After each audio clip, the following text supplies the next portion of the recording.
Hey there, welcome to the DFS Build NFL edition. I'm Kevin Roberts. Getting ready to look at a little bit the week one NFL DFS slate. It's super early. It's not even officially mid August, August 12th as I do this. And so, what are we doing? What's the point? Well, the contests are out there, the salaries are out there, the betting lines are out there for the matchups. I just think getting an early look at this and kind of just starting to digesting the whole slate is always super beneficial.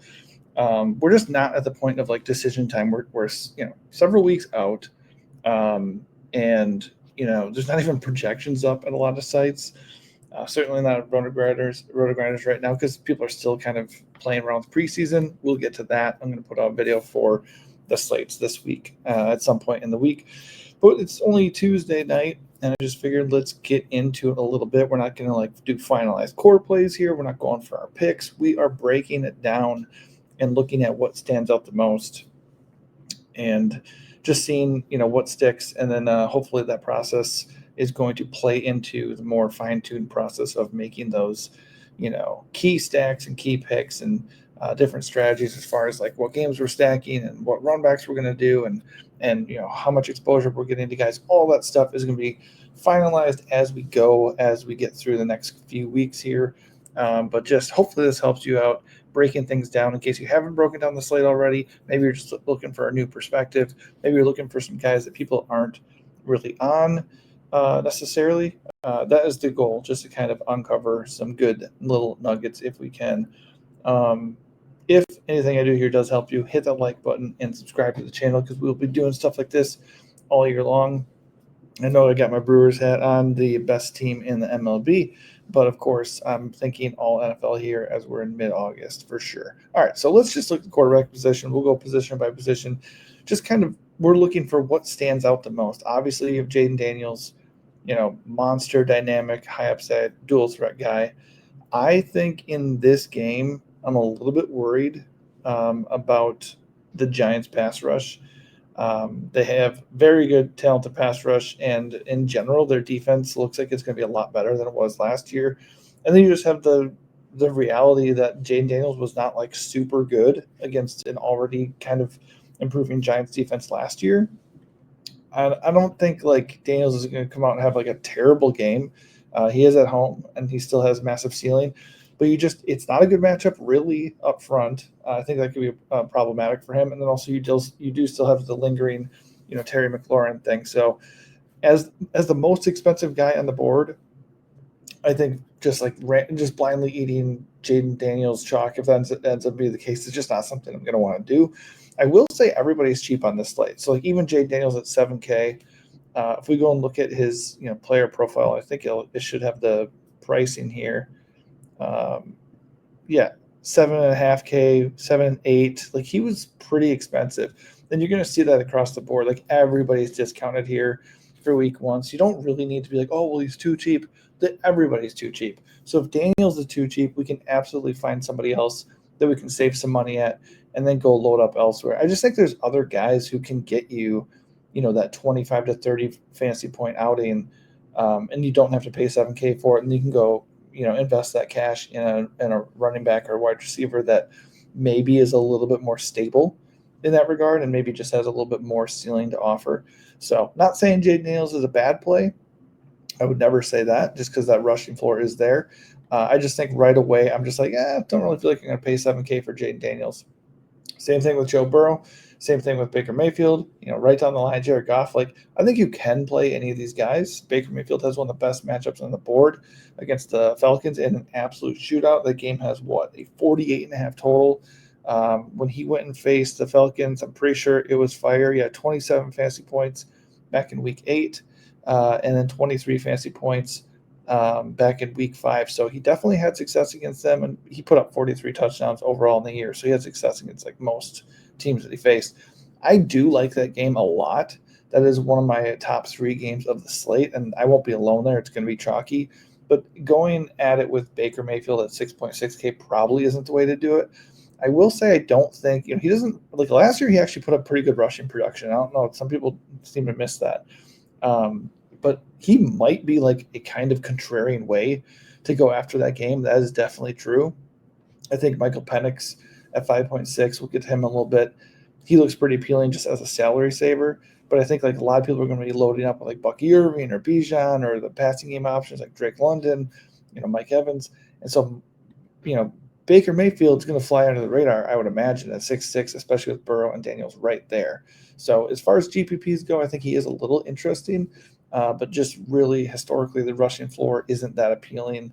And it's Baker Mayfield. Are we going to fully go in on one massive year? That's tough to trust, especially since the numbers he put up last year are not really super repeatable. Like he's going to regress to some degree. That said, you do still have Joe Burrow. Same deal there. Like, is Joe Burrow going to come out for sure, put up 40 touchdowns again this year? I don't know. Like, I am very high on the Bengals offense. Obviously, they've re-signed everybody, so that's big. And then their defense is still going to be terrible. They lost a defensive end. They had another defensive end who was holding out and just like unhappy. I guess he's there now, but he's still he could be disgruntled. And Trey Hendrickson alone isn't going to save the Bengals anyways. So the Bengals are still going to air it out a ton. I think with Burrow, he's been kind of a slow starter in general, like to start the year. And then you do have this situation where he is kind of facing a pretty good Browns defense. Certainly they have Myles Garrett. They can be a little bit stingy. If I recall correctly, he wasn't like lights out against him, like 22 fantasy points against them here, but only 14 fantasy points back in week 7. I just think it's possible that ends up being like more of a sluggish matchup. I don't think it has a very high total. Let me see if I can find it. Yeah, 45 bucks. That is pretty decent. It's obviously leaning more on the Bengals side because they are 5.5 point favorites. But I would err on the side of caution on there. I think Daniels and Burrow might end up being a little bit overdrafted based off of, people feeling like they're coming at a discount, people looking at last year's numbers, that kind of thing. So, like I said, these guys are good plays. They're just not where I'm going at quarterback right now in week 1. Go off against the Packers. I mean, it's on the road. Green Bay's defense is better than it has been. The Lions lost their offensive coordinator. They lost their starting center, Frank Ragnow. So, like, Detroit, at least early in the year, is a little bit scary as well. So not super into Goff here. The first guy I'd look at is Kyler Murray, 6.4K. That isn't like a super mega discount compared to like where Curry's been historically as far as price goes. Like if we go back and look at where he is, like 6, he's actually a little bit more expensive than he was to close out last year. But like really, he's not really even hitting 7K like all of last season. And he's very inconsistent. Like if you go look at his game log, my goodness, he has very low floors, but he does have the ability to hit 30 fantasy points quite easily. The Saints defense is not the scary unit it used to be. I don't think they're going to be, utter garbage defensively. But because of how bad their offense is, they're going to be strained, like horribly so. So at least how bad their offense projects. You just never know. It's the NFL. Anything can happen. Do I think, Tyler Shuck or Spencer Rattler are going to come out here and light the world up? Not really. But you just never know, especially because Arizona themselves are not really a world beater. But the point is 6.4 is palatable, especially since he is $600 less than the most expensive guy. And the Saints figured to be a pretty decent matchup. So I think Kyler Murray, with the rushing ability on the turf, speed kills against the Saints here, I think he's a really interesting play. Bo Nix kind of in a similar vein. He has that rushing floor. I think I still prefer Kyler Murray just because he's facing a little bit of a worse team here, but both those guys are fine. Brock Purdy doesn't really call to me. Jordan Love, I'm a little bit worried about. Like, number one, the Lions just kind of like they've been having the Packers number lately, so that's kind of annoying. But also, he's got this finger issue. They say he's going to be ready for week 1, but it's never great when you have a ligament issue and needed surgery. So we'll have to keep an eye on that. In theory, though, 6.1K Jordan Love against a Lions defense that was horrendous against the pass last year is pretty appealing. At home, big week 1 game. He does not have like an alpha receiver, obviously, that you can rely on, but he has a ton of decent dudes. He's got a good tight end. He's got like 4 legit solid wide receivers. He's got a stud running back. And the matchup on paper is pretty welcoming. So Jordan Love at 6'1". He does have a little bit of rushing upside too. He can sprinkle that in. And last year we didn't see it that much because he wasn't healthy. He had a groin issue and another lower body ailment that he dealt with. So, if we're actually getting a healthy Love and we don't have to worry about the finger, then, or I think it might be a thumb, which if the thumb is like, if it's lingering, yeah, it is a thumb. If it's lingering, you got grip issues, you got velocity issues. So just something to keep an eye on. If he's healthy and ready to go, I think Jordan Love at 6'1" is pretty interesting for tournaments. And if it's like up in the air, then I would probably stay away. I'm not going to go touch on everybody. I'm just going to touch on the guys that really stand out. Obviously, Stafford with the back thing, not really feeling excited about that. Tua, I do like quite a bit. It's just like Tua is just kind of one of those things where like you don't want to get him in redraft. Although he's a good value in redraft just because the risk is so low, way late in drafts. And in Dynasty, it's like you're kind of trying to sell them. You're like, well, does anybody want Tua? I'll take a third. I think you could move him in Dynasty. That'd probably be a good idea. But for DFS, I think he's a fun DFS play as long as he doesn't get concussed. Tua averaged, 18.5 fantasy points per game on the year, in and out a couple of games, missed a big stretch with his concussion. But he's got a ceiling, man. I mean, 21 fantasy points in week 1. He got banged up right away. I think it was week 2 when he got hurt against Buffalo. Didn't come back until week 8. So you got the whole like injury thing. And then you also have just like being away. But he got it going at 23, 31, 28, 26 fantasy points until, they flamed out a bit down the stretch. But, I mean, the ceiling is there, and he's only facing the Colts, who are just not a bad matchup whatsoever. The other big thing is that game just has a really nice total. I think it's got, total 47. So it's like a top 5 game environment for DFS purposes in general. And by the way, Indy does have a pretty opportunistic defense, 15 interceptions on the year last year. So slight concern, but I think based off of the game flow here and how this matchup is supposed to be, I think it's also got a pretty tight spread. I think that is a pretty good one to target. And he's only 5.8K, so he is a little bit interesting. Not a lot of rushing upside. We do know we want our DFS quarterbacks a little bit on the cheaper side with a high ceiling and rushing ability. But I still like Tua anyways a little bit at that price. Somebody I really like that I don't know for sure if people are going to be on. I don't know what the projection is going to be either. But Bryce Young, he was great down the stretch, especially for fantasy purposes. 36-point fantasy outing to end the year. Nobody will forget that one. 27 fantasy points in week 16. So great might have been a bit overboard, but 23 in week 13. Certainly up and down a little bit, but just way better than he was earlier in the year when he got benched or last year as a rookie. And I think he made major strides. And I mean, just like, even though the production was a little bit up and down, like the throws he was making at times were really insane. So I think he's got a bright future. They went and, got Ted McMillan. They got the route technician, Hunter Renfrow. They got Adam Thielen. They have, Xavier Legette, who could end up being something. We don't know. They got Jalen Coker, Chuba Hubbard. Like, they do have a pretty solid supporting cast. And, of course, they have a really nice system in there. So I would not be shocked at all if Bryce Young took off. But it doesn't matter really if I'm right about that and he's like an awesome redraft value or you need to go buy him in Dynasty. What matters is, can he deliver at this price in week 1 at 5.7K in a potential shootout with Jacksonville in a game that has a 45.5 total?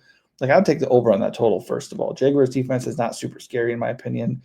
It can be a shootout both ways. He's only 5.7K. And he does have a little bit of running ability too.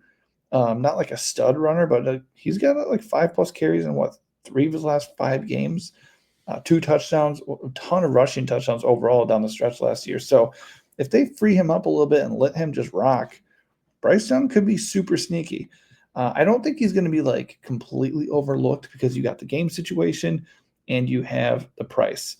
But it's still Bryce Young, so people are going to be a little bit shy to pull the trigger there. There's also the fact that Michael Penix at 5'6" and Drake May at 5'5". Heck, even Justin Fields at 5'4". These guys all look really, really good too. So I personally just don't see why I'm going to spend like 1.5K extra money on Jaden Daniels when I could just take shots on all these guys who have really, really good ceilings and like built-in rushing floors. Like Drake May can run. Penix isn't really a runner. He'd kind of be in the same boat as Bryce Young for me. Capable. He can certainly get a touchdown if the ball's inside the 5 or 10. He can make that happen. Just not really going to be like doing designed runs or taking off a lot. And then, of course, you have Justin Fields, who is going to run more than anybody other than like Lamar Jackson. But on this slate, like he probably will lead all quarterbacks in carries.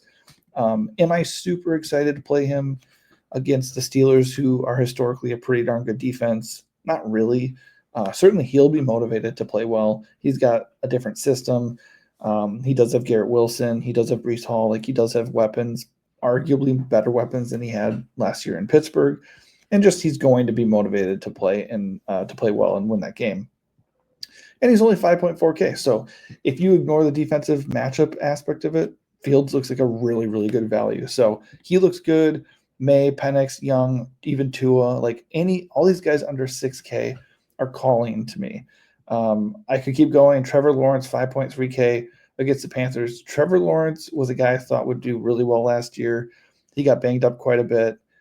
His offense suffered mightily from drops. He still had some nice outings, 25, 28, 21 fantasy point games, but certainly was a massive disappointment as a whole. And really, he just has been, not really living up to expectations for his entire career. That said, 5.3 against the Panthers. I like that quite a bit. The Panthers, by the way, gave up the most passing touchdowns to quarterbacks. Of course, quarterbacks, who else would they give them up to? But the most 35 passing touchdowns on the year last year. So, their defense might be better, but it's still not great. So this is a game with a nice total. The Jaguars are feeling optimistic about their offense after they stole the Tampa coordinator, Liam Cohen. I'm optimistic too. So they have a ton of guys too, just like Bryce Young does. I think that game is going to be a total shootout. I would not be surprised whatsoever if Lawrence ended up carrying a ton of ownership, and I'll be among the owners for sure. All right, as we go down here, we do have starters still like that are approaching 5K. Rodgers, Geno, Anthony Richardson, or Daniel Jones, whoever wins the job. Russell Wilson at 5K, Cam Ward at 5K. We might get a 4.9K Joe Flacco. Hey, if Joe Flacco or even Shadur, if Shadur does get at 4.9K, whoever starts for the Browns at quarterback, I am interested because the Bengals defense is really bad. And if the Bengals are going to put up 30 or 40 points, which is kind of what they have to do to win most of the games, then the other side of that matchup is going to be appealing. So, yes, 4.9K Joe Flacco just might be calling my name. Cam Ward against Denver, not really interested. Aaron Rodgers can't really move that well anymore. He never does well in week one. The Jets defense will probably be motivated to play well against him. Geno against the Patriots, none of that really is appealing. They're just cheap. If I was going to do anything around that price range, like at the 5K range, it's probably going to be the Browns guy, whoever it is, Flacco or Sanders. That pretty much does it for quarterback. For me, it's a sub 6K position. There's a lot to like there.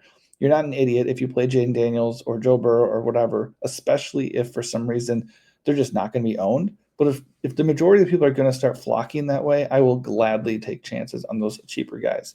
At running back, definitely like Bijan, Gibbs, they look great. There's nothing wrong with them. Tampa Bay run defense tends to be decent.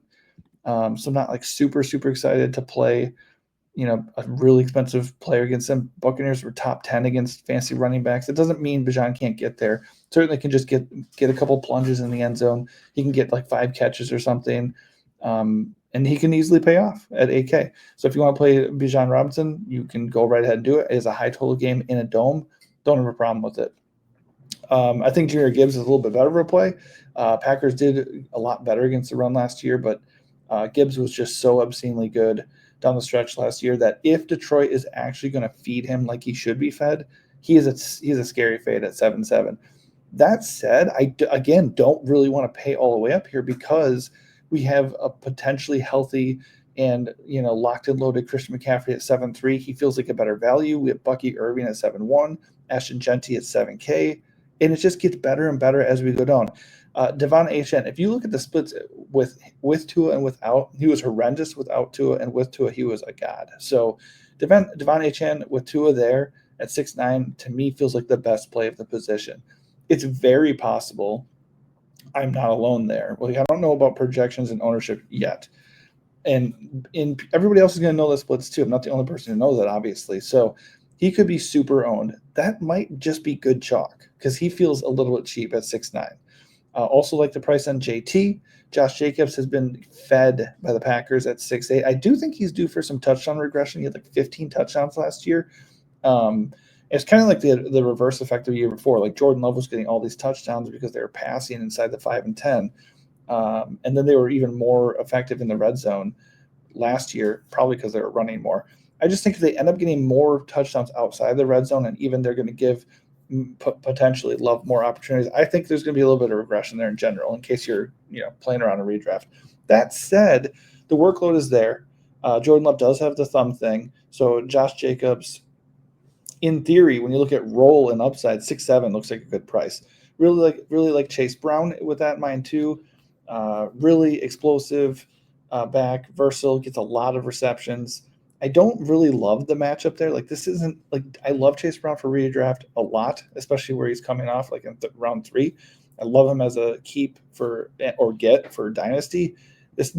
Price wise, I really like him at 6.6 compared to the rest of the slate at running back. I just don't really love the matchup against the Browns. The Browns were a top 5 defense against fantasy running backs last year. In both games that he faced them, it wasn't great. That doesn't mean he can't have success, especially since he can rack up catches and he will be a factor in the red zone. It's just I'm a little bit wary of it for sure. Kyron, the role is there at 6.5. You can do it if you want to.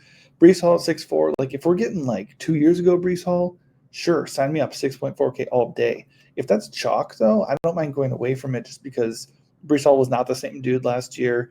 Their offensive line is not like super reliable, and the Steelers' defense is pretty good. So I don't think I'm like super excited about that. It's another top 10 defense against running backs. Plus, Aaron Glenn has suggested that they're going to split the workload. And with Braylon Allen looking so good, why wouldn't you, right? So Breece Hall is definitely too cheap given his upside, but certainly a guy that I'm not like super, super confident in. So if that's going to be a chalky thing, I will move along. I think Alvin Kamara at the same price point, basically at 6.3, is way more interesting. You got a high total game. You got a pretty good matchup against Arizona, and you have a reasonable price. And you also have probably either just a young quarterback or a rookie quarterback just dump off. Plus, they're probably going to be losing. So just more fuel to the fire here for Kamara. He is 30. He's not the most efficient runner in the world anymore, but we're not paying for Kamara to get carries. We're paying for him to get 6+ catches and hopefully get in the end zone.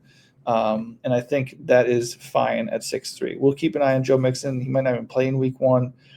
James Conner at 6.1 in that game against the Saints. I don't mind it.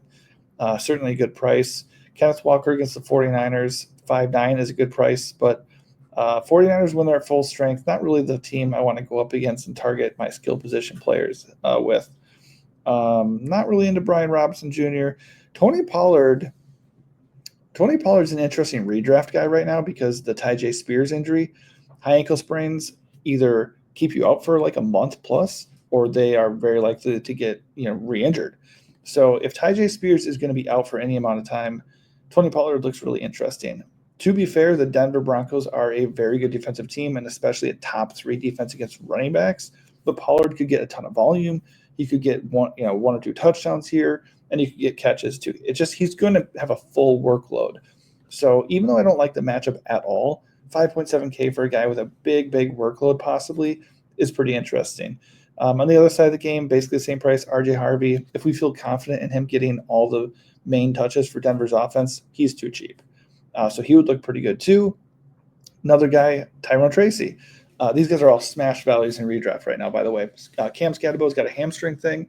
If he's better, maybe we don't have to like force Tyrone Tracy. But if Cam is not like ready to rock in week 1, Tracy could be looking at like a 20+ touch game against Washington too, in a game where like number 1, Commanders are not a very scary defense, and number 2, if the Commanders show up offensively, the Giants are going to have to do stuff, so Tracy will get catches and he'll just get a lot of volume. Jerome Ford, and to perhaps better extent, Dylan Sampson, who I think is way down here at 4.9K. Those guys are going to be fighting for the top spot with Quinshon Judkins, possibly being out many games, if not the entire year, with his legal thing going on. So both those guys are in theory good options. We'll just have to see how that battle shakes out. Right now, I'd lean towards Sampson at 4.9, but both would be in play. Travion Henderson, 5.5. Certainly nothing wrong with that. I do think he's going to split with Stevenson. I think Stevenson's actually a little nicked up right now.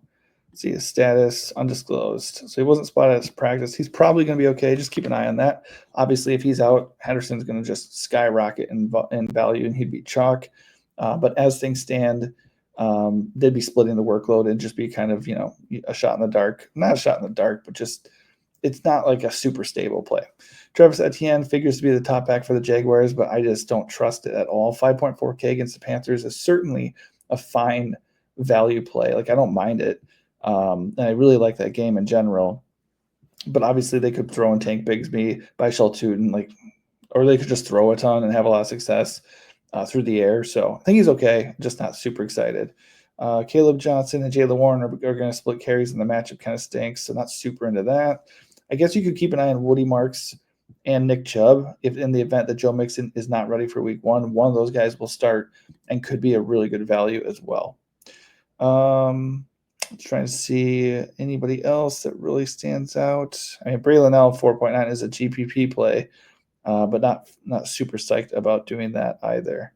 Don't think anybody else is a definite play. Rashad White banged up. Just keep an eye on just like injury news, obviously in general, because some guys, like if Rashad White was out, for instance, Sean Tucker would be a really interesting GPP play behind Bucky Irving. All right, that does it for running back for the most part. In general, not super excited to pay almost 8K for Bijan or Gibbs. I think you can play them. I would just rather go down a little bit because that second tier is loaded with discounted guys. At wide receiver, we can certainly pay up for Jamar Chase if you want to. He is 8-1, super, super expensive, but we saw in the first preseason game, he had like 4 catches, 77 yards, and a touchdown. He is not he's not coming into the year, ready to take it easy at all. He's going to get a crap ton of volume. And even against the Browns, a solid defense, I wouldn't be afraid to play him. It'll just be all about value and how is my lineup coming together? Do I feel I need Chase in my lineup? But if you want to go get him at 8-1, no problem with that. Puka is going to come down to Stafford. I don't really want to target the Texans because the Texans do have a pretty good defense. But in DFS, you don't want to be too scared of matchups. But the Houston Texans do have a top 12 pass defense, specifically against wide receivers, and it's just going to get better with a guy like DeMeco Ryans calling the shots. It's just not a fun thing to do. And if you take Stafford out of the equation and we're working with Jimmy G, I don't love it. I already don't like it. So at 7-6, he's not the first guy on my board. I'd much rather go get Jamar Chase for 500 more. Same with Nico Collins. I think you can certainly play him against the Rams. Don't have a problem with it either. I would just rather go get Chase. And if I'm not getting Chase, I'm just dropping down below these guys. I don't think I'm going to be alone in that because those prices are kind of steep. So it could make them good GPP plays. Nothing wrong with that. I think especially in NFL, because it's a high variance sport, you can certainly argue for a lot of dudes just because they're not owned. Like they're all going to have kind of similar projections. You're going to walk into a situation where Chase has probably the best projection on the board, but not too far behind him are guys like Nico and Puka, but nobody's on them because the matchup stinks or their quarterback's injured or what have you, and you can just take a chance on them if you want to. As things stand right now, looking at it early, 3 weeks out, I don't really want to play either of them. But if you do, that's totally fine. Amon-Ra St. Brown against the Packers, their defense got better last year. It could be better again this year. I think he's fine. At 7-1, he's certainly a discount from what we saw last year. 7-2 in this last game, 7-7, 7-9, 8-3. Just like everybody else, he's really discounted. But if you really want to go that far, he's just a way better value than, Puka is, for instance. But if I'm going to keep going down here, I'm looking at Malik Neighbors and I'm looking at Brian Thomas Jr. I love that Panthers-Jaguars game. And while I'm not super excited about the Commanders-Giants game, I think 7K for Neighbors. Russell Wilson still can do the deep ball. He can still pepper his top target with, all kinds of volume. I think those two guys look great, and Brian Thomas Jr. is my preferred spend at wide receiver right now. The other thing is, after Brian Thomas Jr., you got a lot of good guys in the mid-6s. I mean, you could still play Tyreek Hill if you think he's not done. I'm not super into it, but it's Tyreek Hill for under 7K. You just never know. I wouldn't hate it, especially if you have interest in Tua.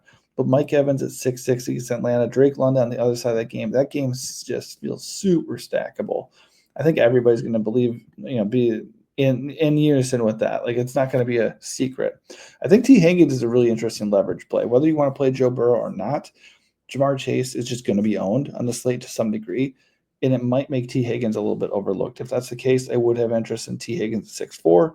I think Justin Fields is an okay play, but whether you play him or not, Garrett Wilson looks really, really good at 6'3", just because the upside and the volume. He's going to get a lot of balls his way. Devontae at 6'1" feels like a way better play than Puka on this slate. Again, not excited for the Rams offense this week in week 1, even with Stafford, but without him, it would just be a no-go for me. I really do like DK Metcalf a little bit. Not really in week 1, though. At 5'9", it's a tempting thing because Rodgers does go after his wide receiver 1 a lot, but the Jets do have Sauce Gardner. They have a decent defense overall. They have a new coach, new defensive look here to a certain degree. And then you also just have the whole thing where, like, how is the Rodgers, Metcalf, Arthur Smith thing going to shake out? I don't really want to bet on it in week 1 that much. That said, if you want to just look at upside and volume, if Rodgers is going to pepper his number 1 guy with a lot of targets and DK Metcalf is going to be the explosive guy we know him to be, 5.9 might be a little bit too cheap for DK Metcalf. JSN looks like a better play, though, at 5.8K. He's also going to get volume now that DK is in Pittsburgh. Seattle's probably going to be playing from behind against San Francisco. He's just going to be needed. He was just a major, major volume guy in his second year, and he might just be getting better. Matchup with the 49ers stinks, but this is one of those situations where I might just ignore the matchup and just bet on him like getting a lot of work in the second half as they come from behind, and that might work out. Jalen Waddle 5.7. He's a little nicked up right now, so keep an eye on that. But so is Tyreek Hill. There's something going on in Miami. I think Waddle is about to blow up. He just hasn't been really super healthy. Tua hasn't been healthy. If those guys stay healthy, I think Waddle and Tua are going to have a really big year. So I think he's an interesting value. I think you can take a shot on Marvin Harrison Jr., especially if you're playing Kyler. I still think Trey McBride is the safer stack with him, but 5.5K for Marvin Harrison, given his role and talent, is a little bit hard to ignore. He had a lot of stinkers, though, last year. No doubt about it. He does have a ceiling. Earlier in the year, he definitely displayed it. Week 2, week 1 was his floor, 1.4. Actually, it wasn't his floor. 0 against the Packers was his floor. But he saw, like, right away in the first 2 games. If we would have known, man, if we would have known then, we could have avoided some really serious heartache, because he showed us massive upside, 32 fantasy points in week 2, and he showed us just a criminally low floor in week 1. So that's just who he is, or at least who he was in his first year, and we'll see if him and Kyler can fix that. If so, on the turf, man, against the Saints, 5.5K week 1, I like it. Jerry Jeudy, just as far as a game environment, like, the Bengals aren't going to really stop him. The Browns are going to target him. I think he looks pretty good at 5.4K. Don't mind that at all. Jameson Williams, so far, kind of a one-trick pony, just an explosive downfield guy. If you get the ball in his hands 3 to 5 times and you hope it hits, we don't know what to expect with the new coordinator either. I tend to think they're going to feed him more than they did, because why wouldn't you? But I just don't know if I'm going to bet on it in week 1 against the Packers. Debo, no. Stephon Diggs, I suppose based off of volume, you could look at Diggs as the Patriots' number 1 wide receiver if he's at full strength. What's the news on him? Yeah, no specific news. But if he's ready for week 1, if he's ready to rock, like, I would imagine he's looking at 8+ targets here, and he'd look like a pretty good value. Some would say he's probably washed. He's coming off an ACL as well, so definitely some red flags there. But 5.3 for Diggs, I don't hate it. Ted McMillan, though, 5.2K for Ted McMillan. That would be the main wide receiver value that I'd feel pretty darn good about. I already told you I like Bryce Young. I already told you I like this game environment, and I see no reason to slow play the release of a stud rookie wide receiver for Carolina. So he looks good. Calvin Ridley, tough matchup against the Broncos. So probably not the week I'm going to use him, but volume is going to be there. Titans are going to be playing from behind. So at 5K, he could still deliver. I just don't know if I really want to play him against Patrick Surtain. That sounds bad. Travis Hunter, dual threat wide receiver rookie. He's cheap. I'll tell you that. He's cheap, and you just never know. But if I'm going to go around that range, I think Matthew Golden is the guy to do it with. Christian Watson's still out. He's going to be on IR, probably the pup list for the first 4-6 weeks of the year. So we're looking at Jaden Reed, and basically Matthew Golden as far as like who could be like some kind of an alpha for Green Bay wide receiver.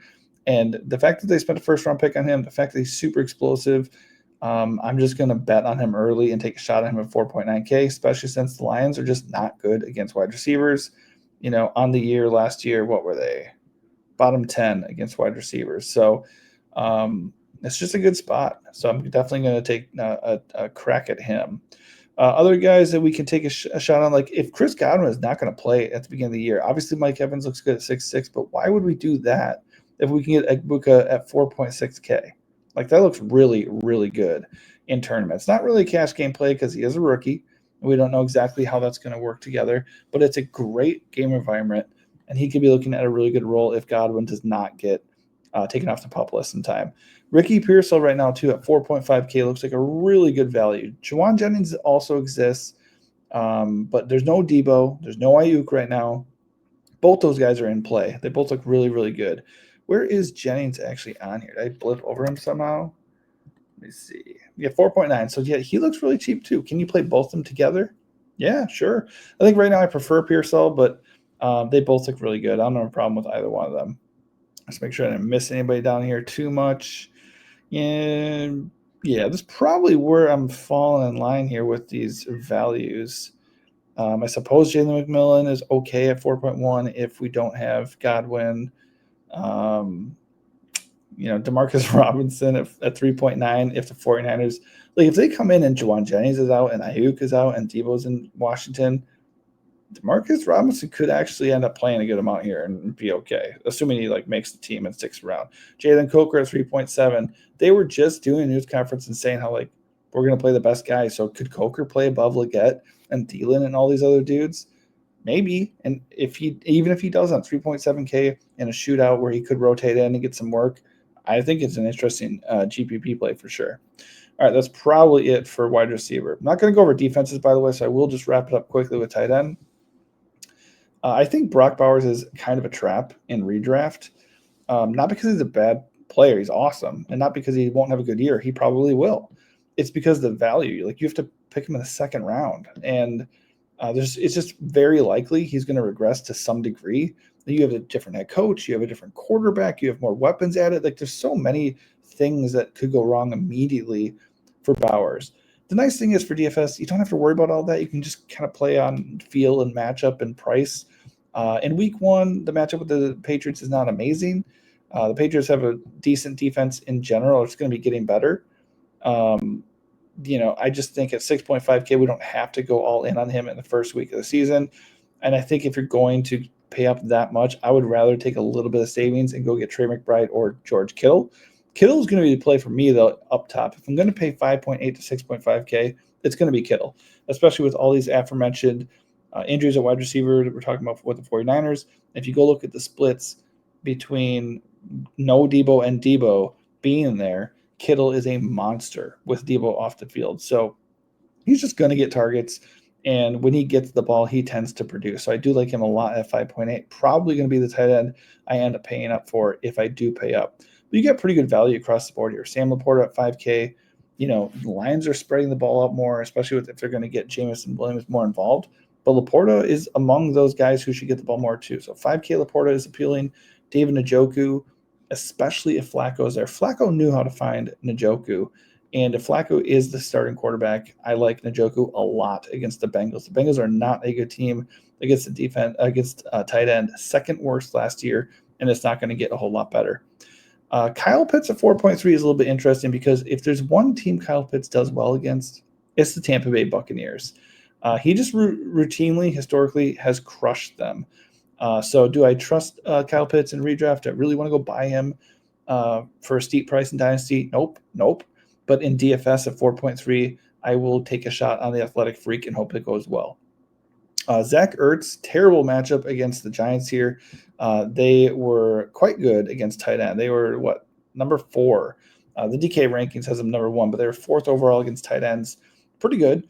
So he's probably not going to have a ceiling game here, but he is only 4.1K, and he gets a lot of volume, especially if Terry McLaurin is not ready to rock. Zach Ertz could end up benefiting quite a bit.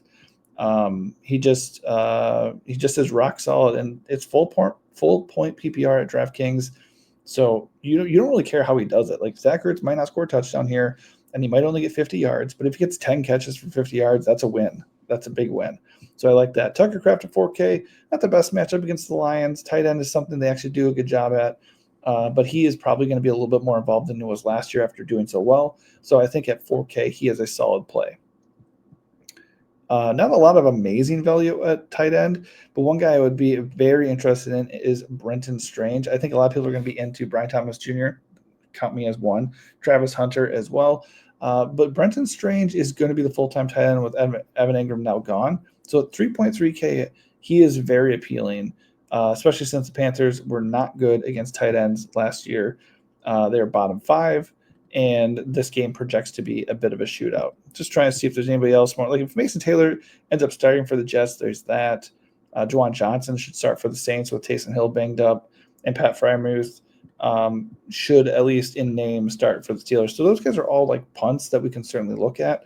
But if I'm going to do that, Strange is the guy I'm going to look at first. Okay, that was a long video, but I think these early looks are pretty important. Obviously, things are going to change with injuries, but the salaries aren't changing. The matchups and the game totals really aren't changing.